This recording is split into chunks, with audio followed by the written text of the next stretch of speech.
And there are a lot of Browns fans who are here today, and he was signing some autographs. His dad, of course, was here. There he is, Cowboy. The room has officially turned into a powder keg, and Coach Prime just lit the fuse. Deion Sanders has finally had enough, and once you hear what went down between him and Browns head coach Kevin Stefanski, you'll understand why the entire NFL is watching this like it's the season finale of their favorite show.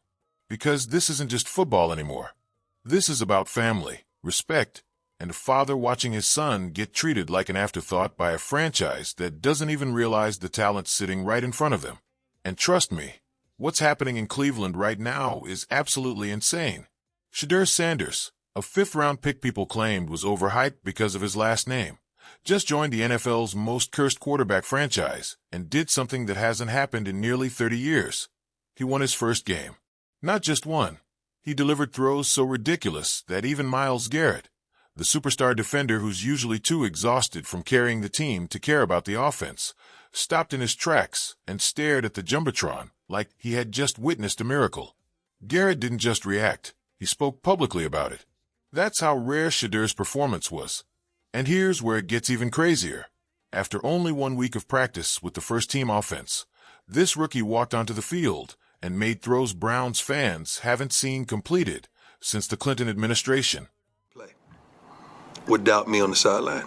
I've never seen him play without me coaching him, so that was strange, but it was good, and it was. He just became the first Browns rookie quarterback to win his debut since 1995, finally snapping a brutal 17-game losing streak for rookie starters in Cleveland.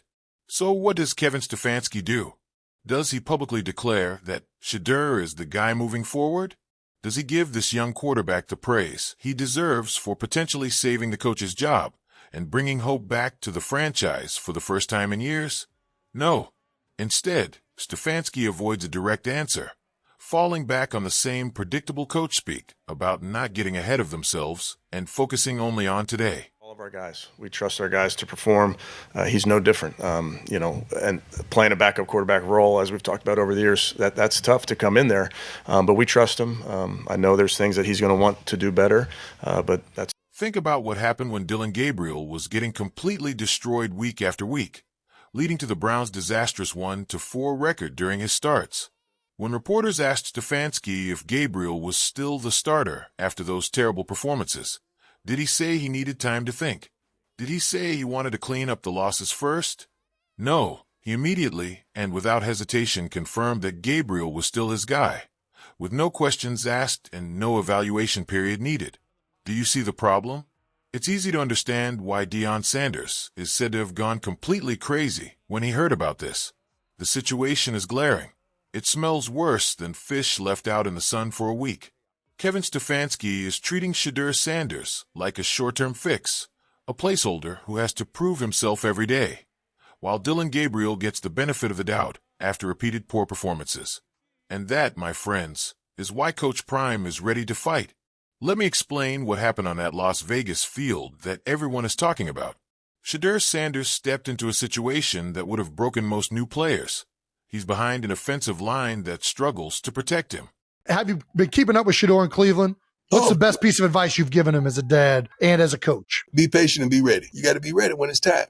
But when it's time, you're going to know. And it's coming up. There we go.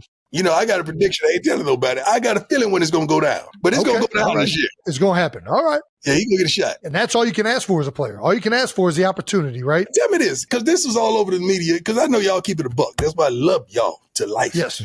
They made a big deal out of Philly called us on draft day. Okay. They didn't mention that. I just let a cat out of the bag. I didn't know that. Yeah, okay. Who was it? Baltimore. And the Browns. This, yeah. And the Browns. They forget, I know, I played for Baltimore, so me and Ozzie are cool. So we understood that whole conversation, and he wanted to talk to Shedeur as well as he wanted to talk to me. And I put Shedeur on the phone, and Shedeur, I don't want to say how it went, but how in the world can somebody fault him for saying or thinking, why in the world would I go back up Lamar for 10 more years? For sure. I've never sat on the bench and said, well, I learned a lot today. That is a great quote. Goddamn, that is a plays for a team that is 3-8, with fans so beaten down that they barely know how to hope anymore. He spent weeks running the scout team and had just 1 week of practice with the starters. Yet even with every disadvantage stacked against him, he went out and looked like he belonged. His stat line: 11 completions on 20 attempts for 209 yards, 1 touchdown, and 1 interception, doesn't capture the full story. Watching the tape shows just how special his performance was. A 52-yard bomb to Isaiah Bond while rolling out under pressure, perfectly placed into tight coverage. A throw Kevin Stefanski called very hard, something most NFL quarterbacks can't make, especially rookies with minimal preparation. Then there was the 66-yard touchdown to D'Onta Foreman, a simple dump-off that became huge because Shatter delivered the ball on time, in the perfect spot, allowing his playmaker to do damage, a precision the Browns' offense hadn't shown all season with Dillon Gabriel. Even a drop pass from Jerry Jeudy couldn't overshadow how Shatter earned the respect of Myles Garrett, the trust of his teammates, and the right to start again. Yet Stefanski hedged, announcing only a week-to-week evaluation despite Shatter winning his first start, a level of scrutiny Dillon Gabriel never faced, even when the offense faltered under him. Deion Sanders is furious, recognizing the double standard. His son is being treated like a placeholder, forced to prove himself constantly, while Gabriel received unwavering support despite poor performance.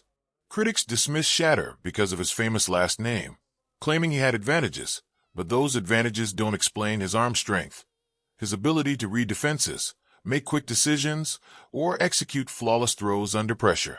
Shatter worked to reach every level, from Jackson State to Colorado to the NFL, and proved in Las Vegas that he belongs, showing calmness, skill, and mental toughness with little preparation and a shaky offensive line. Unlike Gabriel, who completed safer, shorter passes, Shatter made throws downfield, put his receivers in position to make plays, and displayed all the qualities of a potential franchise quarterback. His performance reinvigorated a stagnant offense, gave the defense hope, and showed the locker room that big plays are possible again. Yet Stefanski's reluctance to fully commit undermines that momentum, continuing the cycle of uncertainty that has historically doomed Browns quarterbacks. Cleveland has nothing to lose by giving Shatter the full chance he deserves. If he continues showing the potential displayed against the Raiders, they could have found a franchise quarterback in the 5th round, a rare, historic value pick. Meanwhile, Stefanski treats it like an ongoing competition, giving Gabriel equal consideration despite his lackluster starts, while Shatter clearly has the physical tools, mental makeup, and upside to be a real franchise quarterback. Deion Sanders isn't asking for favoritism. He wants fairness, consistency, and recognition of Shatter's talent, which has been proven time and again from college to his first NFL start, even in a hostile environment. The Browns could break their long cycle of quarterback instability by committing fully to him, giving him the support and confidence needed to reach his potential. Instead, they hedge, leaving him in limbo, a situation that frustrates not only Deion but everyone who has seen